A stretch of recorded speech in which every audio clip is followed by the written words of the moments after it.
Thank you everyone for being here and welcome to Broken Ground School. I'm Kyle Rapusi, I'm the principal here. And I just first want to start to say that I am not the inventor or creator of this wonderful pantry that we have. I'm just a steward of the folks that have come before me, and some of them I'm going to introduce shortly. But I want to thank a lot of people that have done a lot of work before myself, starting with Liz Finney and her husband Matt Finney, and all of the connections they've made with the community, and also all the people that helped us get to where we are today.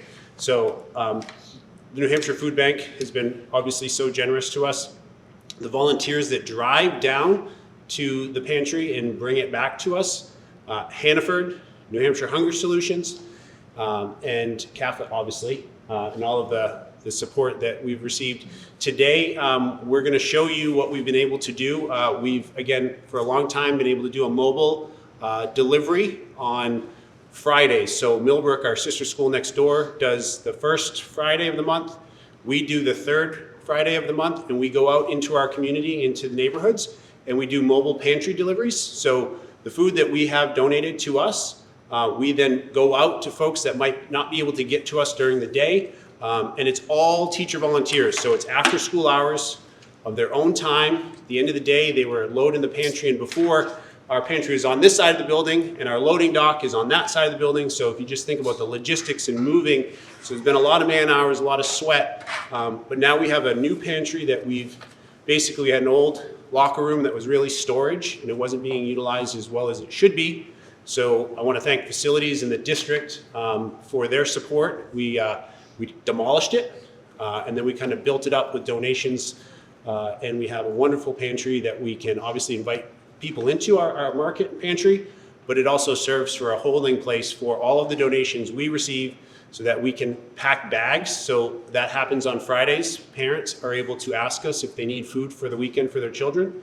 So I think last year, Ms. Christina, was about 40 to 50 bags every Friday a week that kids would leave and go home and have food for the weekend, in addition to our mobile pantry. So we're really excited to show you today what we've been able to do. But as I said, I want to thank lots of people, and one being here right now is Miss Finney. She's our fifth grade teacher, one of our fifth grade teachers, and her husband, I believe if I get the story right, it was a graduate project for Mr. Finney's graduate program. So he started the idea of being a community-based school and getting out into the community and servicing the folks that need help in the community. He did that just before COVID, and from what I understand, they were able to sustain it even through COVID, and it thrives to this day. So it's really a lot of blood, sweat, and tears, and started with the Finneys, so I want to thank them for that.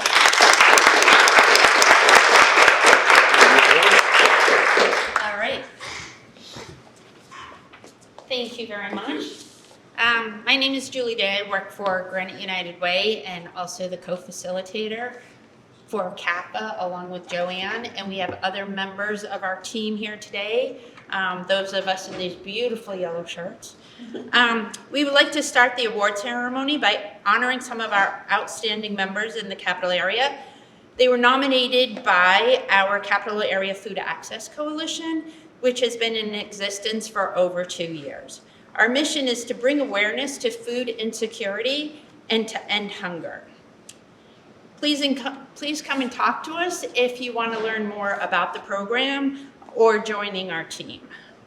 So we would like to start the awards. So our first award is the Community Champion, which honors an individual or organization that has shown exceptional leadership and dedication to combating food insecurity in the community level, whether through advocacy, direct service, or building partnership. This champion inspires action and fosters hope. It is our pleasure to tell you about our champion. So Zoie, who is our champion, is a student at Bow High School. She is driven in her belief that every child deserves the joy of celebrating a birthday.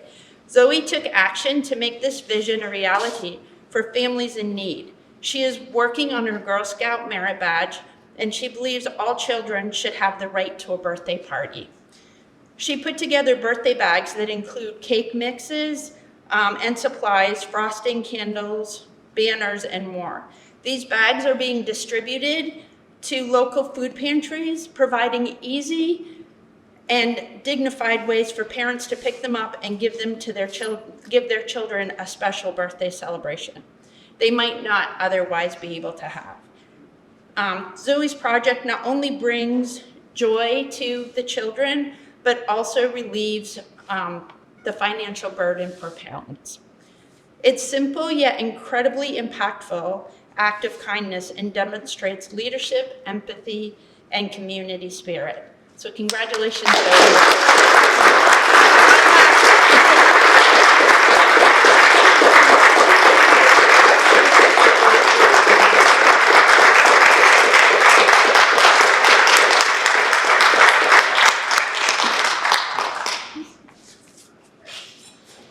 And you can check out her bag right here that she's donating some of the bags right here to the school, and a couple will go back to our family center, family center market as well. So thank you, Zoe. Thank you. And Zoe had to leave school to be here today, and she wasn't sure she was going to be able to do it, but we did it. So.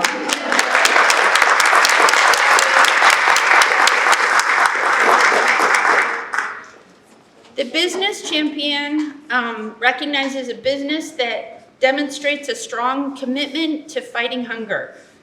From food donations and financial help to volunteer engagement or an innovative program. This business stands out for using its platform to create meaningful change. It is our pleasure to tell you about our next champion. Concord Housing Authority has been instrumental in creating a community space that supports resident success. In the Jennings Drive community, they allocated space for the food market for the families that they serve. They work together with the Concord School District to have the Family Resource Center space, and they provided a new renovated space for the market. It has a very welcoming environment for all of their residents, and we have heard the attendance for Family Center has increased due to the accessibility of the food pantry. So Dawn is here to accept the award. Thank you so much.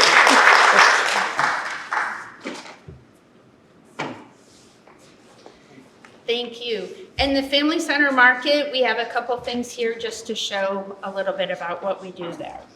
We have displays for the kids to practice making salads, get healthy foods. Right, Liz?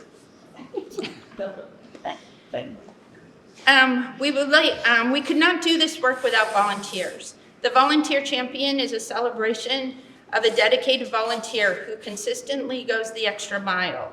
Their time, energy, and compassion makes a lasting impact on our mission, and they embody the spirit and services that keep our work going.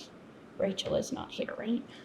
The Bread Ministry is a collaboration of area churches in the Concord area. It gathers bread and other surplus items from businesses and distributes them to food pantries in our area. They sometimes show up 3 times a week. They keep us well supplied with minimal effort from the food pantry staff and volunteers. In particularly, Matthew Croak is one of the most dedicated volunteers. He is not here today, he's on vacation. He was very sad that he was missing this, but is going to enjoy his trip. So,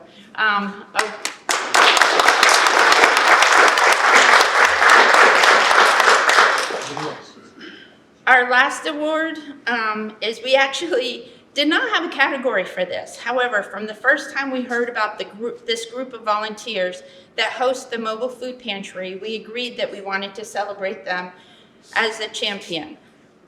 So we would like to present the Team Volunteer Champion Award to this group who makes sure that families in this community has access to food by going to 3 different neighborhoods.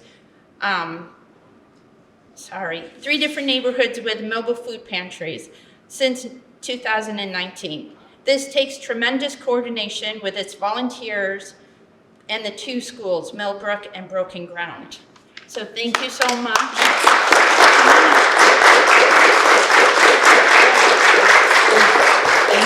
Many of the members can't be here. Yep, come on. Oh, I want to get a picture. But we'll get a picture. Stuart, he's. Oh, you got your own. You're looking close too. That's up there. Like this. Oh, come here, Master. Oh, no, just in time. Oh, just in time. Nice, perfect timing. So, see you.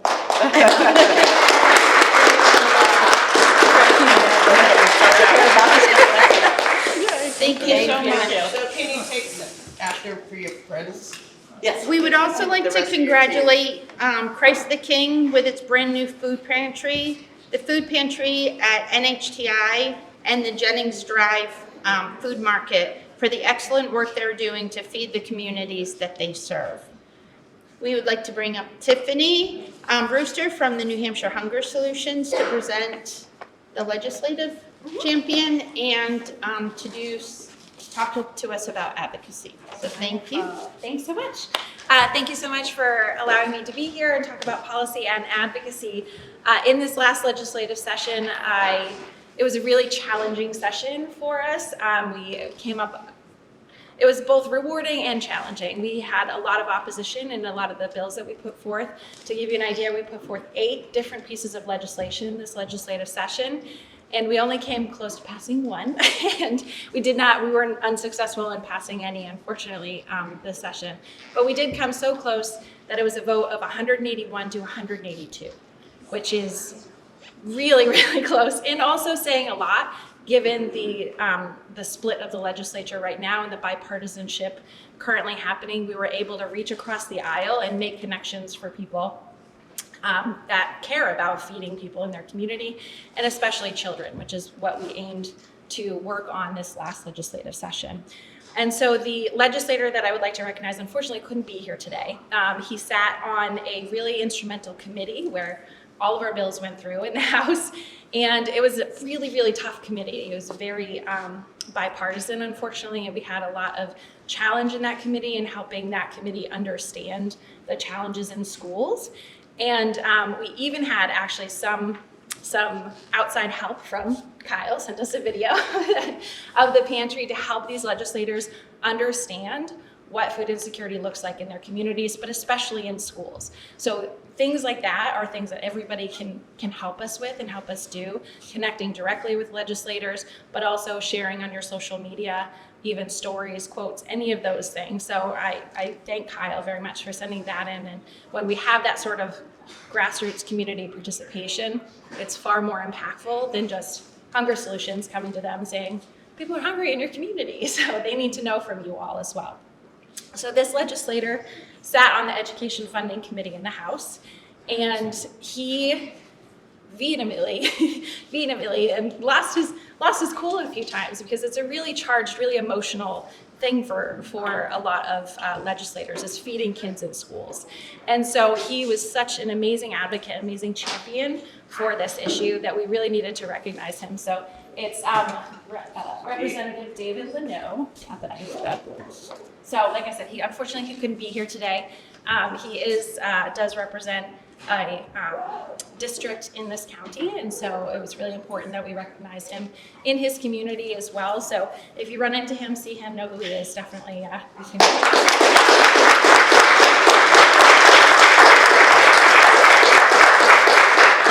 So looking forward, 2026 legislative session. So if you're unfamiliar with the legislative session, it runs from January to June every year. So this January, you'll hear a lot of things starting here. You've probably heard a lot about SNAP in the federal news at the federal government level. And the federal government has made a lot of changes to SNAP that have severely weakened the program, including cost shifts for the program to the states. And so what that looks like for New Hampshire in 2026 is we need to advocate in a non-budget year, which we did a budget last year for this year. So in a non-budget year, we need to advocate for $4.5 million in the budget to continue offering SNAP in New Hampshire. And if we don't receive that money, it is possible that New Hampshire could choose not to offer SNAP. And so what we need from folks is I have a sign-up list, and I'll give out my card that you can sign up for our action alerts and our emails, is to help us bring awareness to what it would look like in New Hampshire if SNAP was not being offered. And that is just for this legislative session in 2026. This is going to be a long haul of a fight as well, because in 2027, for the first time in history, the federal government has shifted costs for benefits to the states as well. So the cost shift for this year is for administrative costs for running SNAP, and for 2027 is the actual benefit cost for states. And so what that looks like is anywhere between $8 and $23 million a year into our New Hampshire budget. And if you haven't heard, our budget is not looking in awesome condition right now. And so they've had to make a lot of cuts already. And so those cost shifts, unfortunately, look like cutting other programs at the state level, because that money has to come from somewhere else. And so it's really a matter of the legislature is going to have to figure out how to prioritize different programs, which is really an unfortunate situation that we're in. So as much as you can at the federal level, anytime you see any action come down or pieces that you can advocate for, as well as the local level, again, we're going to need to advocate for these dollars in our budget in this next session starting in January. So I'll give you information to sign up for action alerts. You can go to our website, nhungersolutions.org, and you can find all this information as well. So thank you so much for your time and listening to this important update about advocacy.